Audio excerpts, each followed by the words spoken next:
It's how to be a leader when your team won't follow. So I do these trainings every single Tuesday. I have a different topic. I've done this for over 2 decades, and I want to help you guys in your success in business. And just so you know, this is not just direct sales, network marketing, etc. This is even in life. And so a lot of these principles I'm going to be talking about today is stuff I've actually done. When I do these trainings, I do not share stuff that I have not done myself. And so that's how I get this information.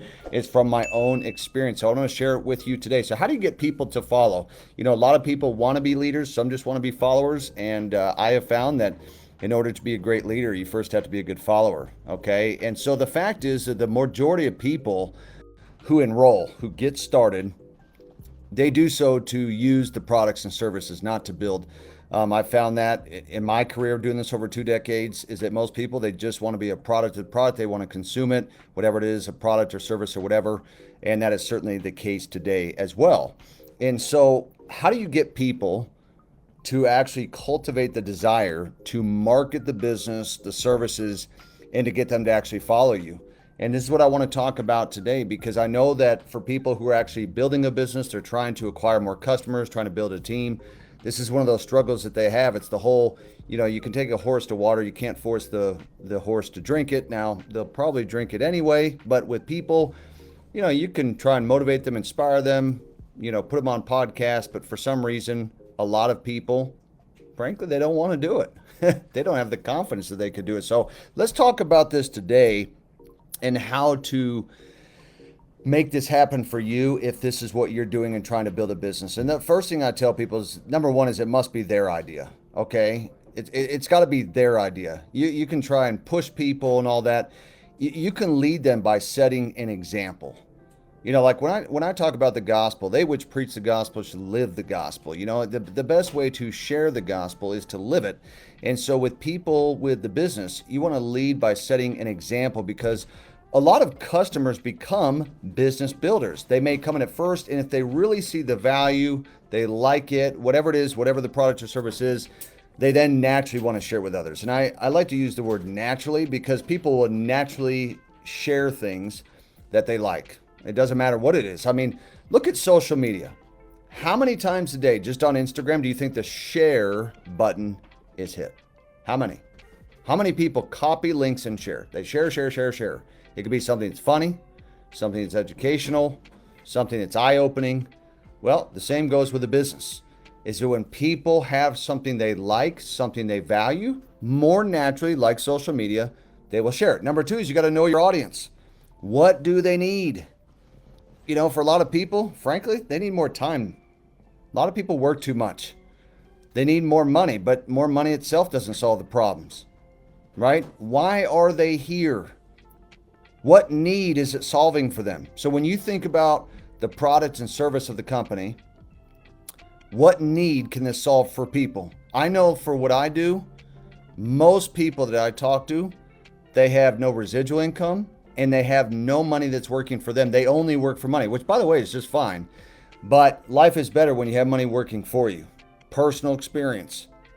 I built up my own. I'm not going to give you guys details because of compliance, but it is a lot better. Instead of just making money, having money work for you as well.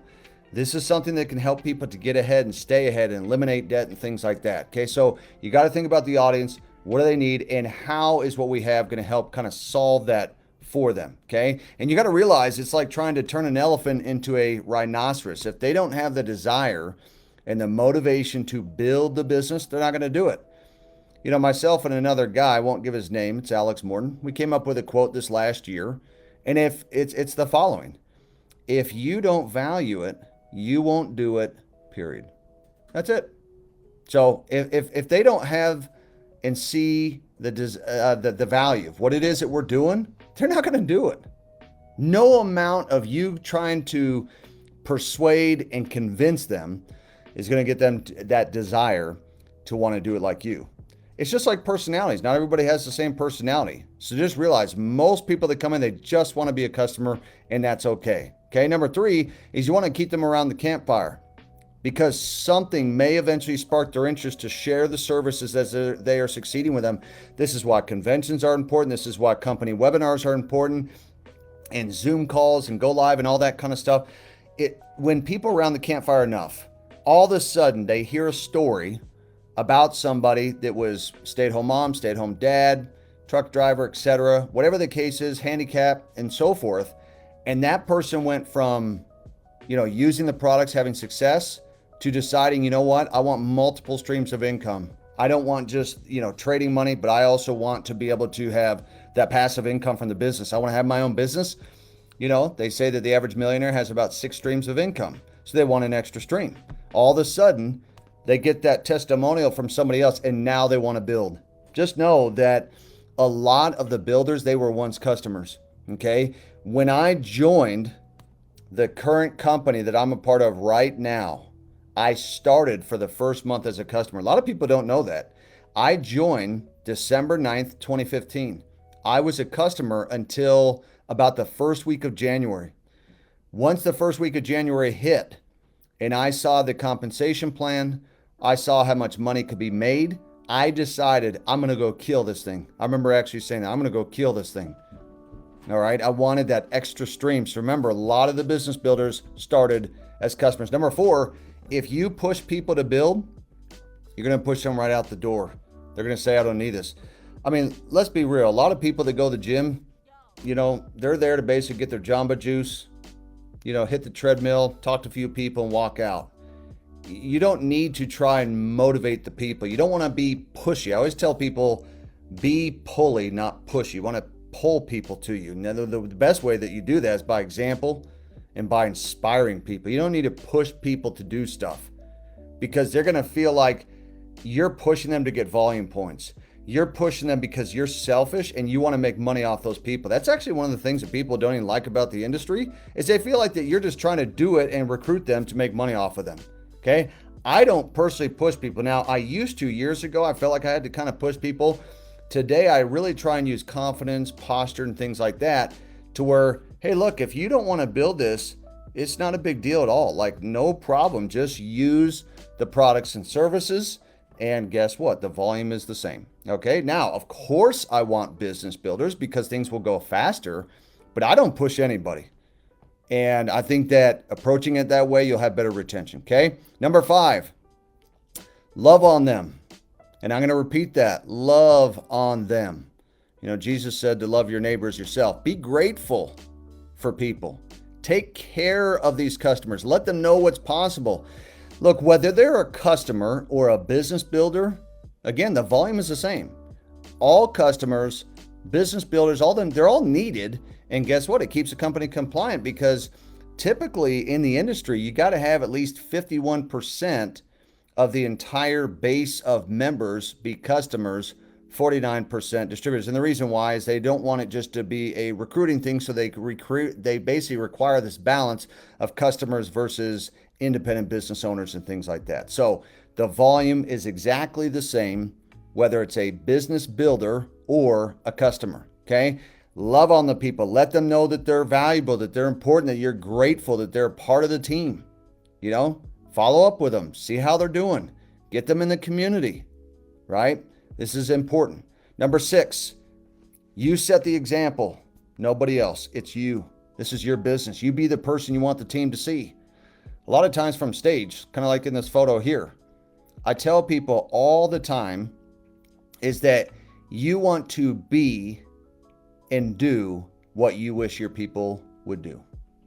So if you want your people to enroll, then you should be enrolling. You want your people at convention, you should be at convention. Keep a good attitude, do personal development, attend the calls, get on the events, enroll people, do all those things. Because the truth is eventually those who really want to do this, they're going to surface. Okay? That's the truth. I got a lot of people on my team right now that in the beginning, you would never think back to the beginning that they'd be where they're at today. I'm not going to name some of them because I know that I'll miss a few and then they'll get offended and hit me up and say, why didn't you talk about me? The reality is that there's a lot of people that will surprise you from where they were to where they end up becoming. So that's why, again, you set the example. You be that person that you want the team to see.